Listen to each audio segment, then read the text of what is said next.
Everything that your kids do, everything you do, is made up of two components.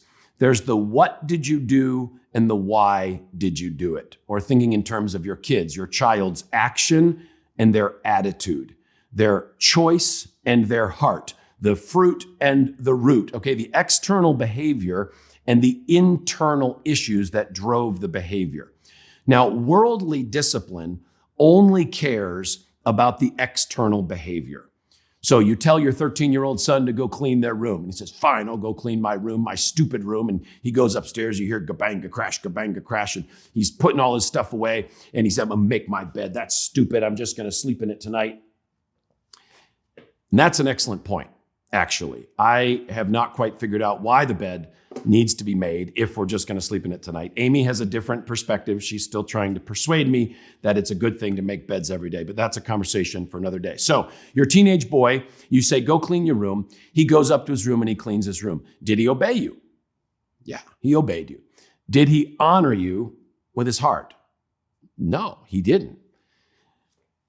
A lot of the way the world thinks is, look, kid, as long as you do as you're told, I don't care. Clean your room, mumble and grumble and complain all you want, just get your room clean. From a Christian perspective, that's a crazy way to think. To say to your child, all I care about is your behavior and I don't care about your heart and your attitude. If we take that approach as parents, we're actually doing Pharisee training. We're training kids to be rule followers while we're not caring about their hearts.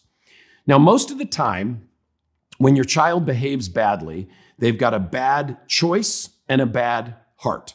They've got a bad fruit with bad root. Sometimes, however, a child does the right thing with a wrong heart. I just gave you one example a minute ago of doing chores. A child who does the right thing, but they're mumbling and grumbling and complaining. Another classic one is, say you're sorry. The kid says, sorry. So you said, say sorry.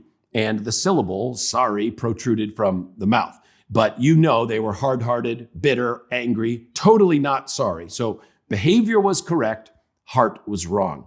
These are critical parenting situations.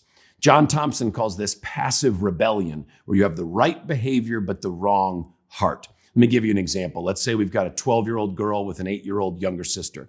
And you ask your 12-year-old daughter to clear the dishes after dinner. And she goes, fine, I'll clear the dishes. And she's going back and forth, mumbling and grumbling. She's like, I don't know if you noticed, but all I do is chores in this family. I just work all the time. So is your daughter being obedient? Absolutely. You asked her to clean the dishes or move the dishes and she's doing it, but she's got a stinky attitude. Now, my instincts in these situations are almost always wrong. God is helping me. Rob, recognize your instincts and ignore them because they're usually wrong. My instinct in that situation would be to say, hey, little lady, when we do chores in this house, we do them with a good attitude. That'd be my instinct. So kind of snap out of it here. Have a good attitude. Now, if I were to do that, I'd be completely missing what might be going on underneath the surface. Now, here's the beauty with a passive rebellion situation. So you have proper behavior, but the wrong heart. Your child's not in trouble. They didn't do anything wrong. You have an opportunity to go straight to the heart. So how would we handle that? Hey, honey, thank you for clearing the dishes. Let's take a break, though. Can you come in the other room with me? You sit down. Honey, you're not in trouble.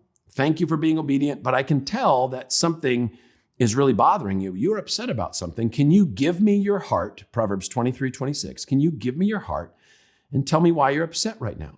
Well, yeah, I do all the chores in this house. And my little sister, she doesn't do anything. When I was 8, I had, you gave me a chore list and I did my chore list. Well, she has a chore list, but do you want to know who does her chores? I do her chores. I do all the chores around here. So it turns out that this was not an issue for your daughter of having a problem with doing chores. What was going on in her heart was a sibling issue, a sibling conflict issue, a sibling justice issue. And if you had done it with my instincts, hey, little lady, when we do our chores in this house, we do it with a good attitude. That's like a total swing and a miss. It had nothing to do with the chores, but you would have been clueless about it if you hadn't taken the time to try to have a heart-based conversation with her. So whenever we're dealing with bad behavior with our kids, we're always going to have to deal on 2 tracks, the what and the why. We're going to talk about the action that the child took. We're going to provide consequences that are appropriate to that. But we're also going to have the heart-based conversations. Why did you do that? What was in your heart? What was your motivator? And your child may not know. Well, I don't know why I did it. I don't know why I did it. So it's going to take some parental conversations and some nurturing and drawing issues out of your child's heart to help them understand the motives for their behavior.